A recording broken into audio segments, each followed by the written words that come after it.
अल्लाह के नबी अपने घर में एक शौहर की हैसियत से कैसे थे, एज अ हस्बैंड आप कैसे थे? आप फरमाते तुम में सबसे बेहतरीन इंसान वो है जो अपनी फैमिली के लिए सबसे अच्छा हो, अपनी बीवी के लिए सबसे अच्छा हो, और मैं तुम में अपनी बीवी के लिए सबसे अच्छा हूं। बीवियों के साथ हंसी मजाक भी हो रहा है। भाई 9 बीवियां थी ना आपकी, दुनिया आज एतराज कर रही है कि नबी की 9 बीवियां क्यों थी? कभी आपने गौर किया?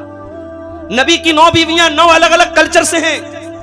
उसमें यहूदी सरदार की बेटी हजरत सफिया भी है, उसमें आपके कट्टर दुश्मन, कभी किसी जमाने में कट्टर दुश्मन थे हजरत अबू सुफियान, उनकी बेटी हजरत उम्मे हबीबा भी है।